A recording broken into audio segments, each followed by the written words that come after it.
Sejam todos muito bem-vindos ao meu canal de palestras espíritas. O tema desse vídeo é Céu e Inferno à luz do Espiritismo. Agradeço a todos vocês que têm se inscrito em meu canal. Já passamos de 3.000 inscritos, fico muito feliz com a receptividade desse pequeno trabalho, que agradeço a Deus pela oportunidade de realizá-lo. Na compreensão de céu e inferno, à luz do Espiritismo, duas questões são centrais: a bondade divina e a reencarnação. A reencarnação implica uma série de questões que afasta a possibilidade dos castigos eternos e ventura ou felicidade igualmente eterna em um céu ocioso. A reencarnação, ela é irmã da evolução. E se há evolução para todos os seres criados, não há sentido em estados definitivamente estáticos, como vemos aprendendo há tantos séculos, dos castigos do inferno e das benesses do céu, sem nenhuma realização no céu ou no inferno. No céu sofreríamos sempre, no inferno ficaríamos para sempre sem fazer nada.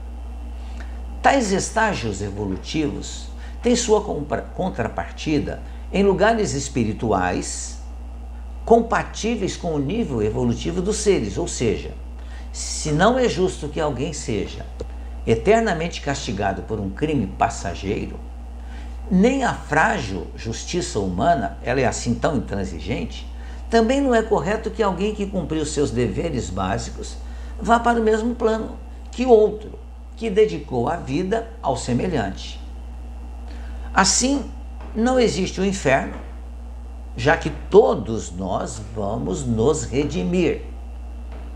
Da mesma forma, não existe o diabo, Satanás, tal como ele foi concebido, um ser definitivamente voltado para o mal. Não, isso não existe. Isso foi uma criação humana para amedrontar humanos. Porque Deus não criaria um ser exclusivamente mau ou falível a tal ponto, pois isso mostraria que o próprio Deus é falível em seus projetos.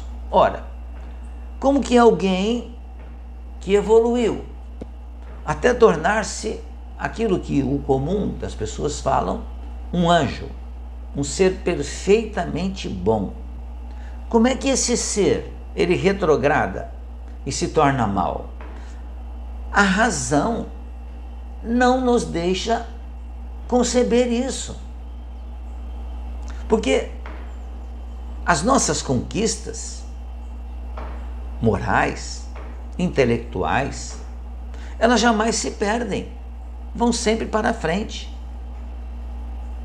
Então o meu aprendizado intelectual, eu não o perderei.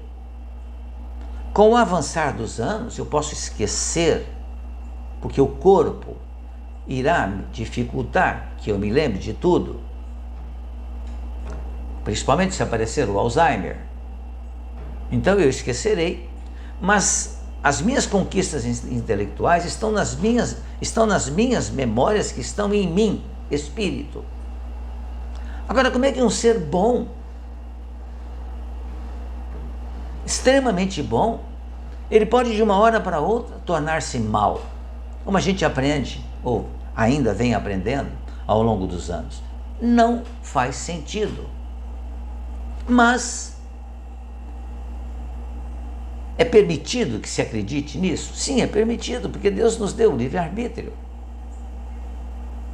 Nos deu a liberdade de ação, de caminharmos por essa ou por aquela situação, por esse ou por aquele caminho. Mas um dia iremos entender a realidade das coisas. É questão de irmos nos modificando.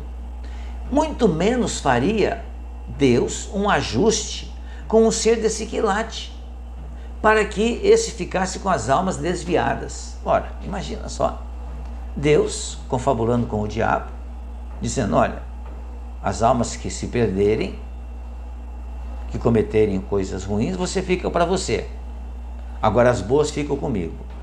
Inimaginável um diálogo como esse. Porque Deus é o Criador de todas as coisas que são boas. As nossas ações são criações nossas. Mas todos nós iremos um dia nos tornarmos bons espíritos. Por isso que não há um céu único. Entendendo o céu como um local repleto de paz e trabalho também. O que existem são, se quisermos usar esse termo tão conhecido, são diversos céus, para onde vão os espíritos que já caminham no bem, de acordo com a evolução de cada um. Então a ideia de diversos céus, como os chamados 7 céus, são uma intuição nesse sentido. Por isso que na prece de Jesus, do Pai Nosso que estais no céu, santificado seja o teu nome, venha a nós o teu reino, seja feita a tua vontade, aqui na terra como nos céus. Ou seja, no universo todo, seja feita a sua vontade, Senhor. Então, o céu, por outro lado, não é, como comumente se acredita, um lugar de ócio, de não se fazer nada, mas é um lugar de trabalho, pois como disse Jesus, meu Pai trabalha até agora, Deus, e eu, seu Filho, Jesus, também trabalho. Palavras de Jesus anotadas por João,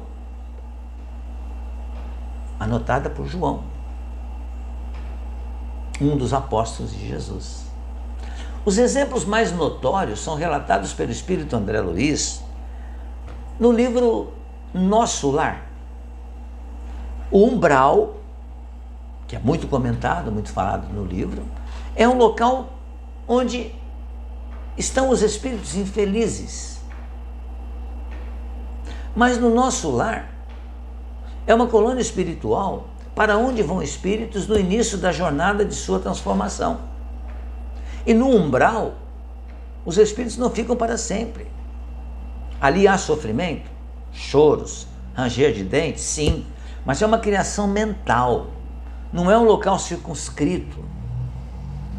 Mas aquele lodaçal que é mostrado muitas vezes em filmes, é uma criação mental, e a pessoa se sente como se estivesse num lodaçal, numa areia movediça.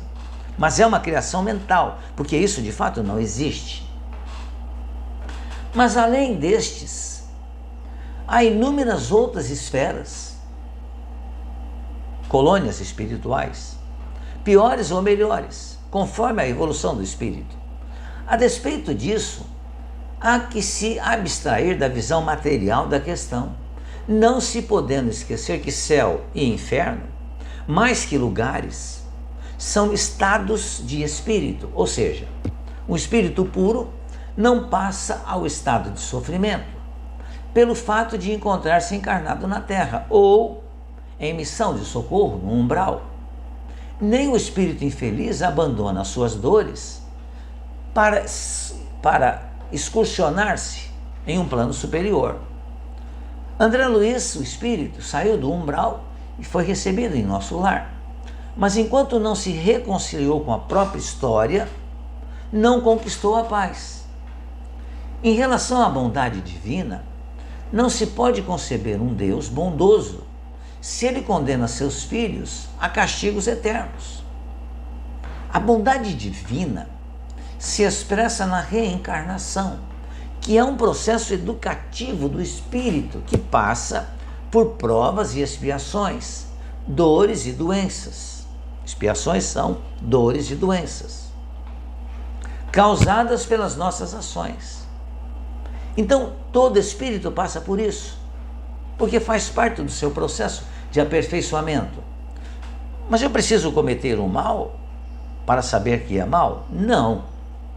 Mas você acaba cometendo, porque você é imperfeito. mas não precisamos passar pela fieira do mal. Precisamos passar pela fieira, sim, da falta de conhecimento.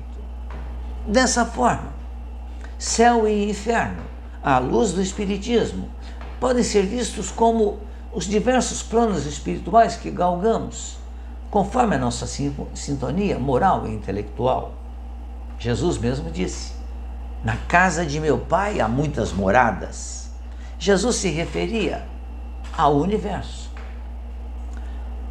representados inclusive por cidades espirituais, como o nosso lar, mas nunca em caráter definitivo, pois caminhamos com o Criador, ou seja, sempre evoluímos rumo ao bem e a cada conquista atingimos um novo patamar. E acima de tudo, temos céu e inferno como um estado da alma. Está na cabeça, pois a condição da alma não se altera em face de estar em um ou em outro plano. Eu sou um espírito encarnado com as poucas virtudes que eu tenho, com os poucos conhecimentos que eu tenho. E ao adentrar o plano espiritual, eu serei um espírito desencarnado, com as poucas virtudes que eu tenho, com as poucas conquistas intelectuais que eu possuo. Eu serei o mesmo, só que estarei num outro plano. Importante concluir esse vídeo esclarecendo que o nosso lar é uma das muitas moradas da casa de meu Pai, conforme ensinou Jesus. E eu disse há pouco, existem infinitas colônias espirituais, à semelhança da colônia do nosso lar. E cada um de nós ocupa, mentalmente falando, essa ou aquela colônia. Então somos nós os responsáveis por estarmos em um local muito bom ou por estarmos num local muito ruim, mas que não ficaremos nesses locais eternamente, porque nós fazemos parte da lei de progresso e a gente progride de forma continuada. Pensemos nisso, reflitamos sobre isso. Mais uma vez, muito obrigado pela sua atenção. Se puder, compartilhe o vídeo. Se inscreva em meu canal também. Ficarei muito agradecido. Fique bem, fique em paz.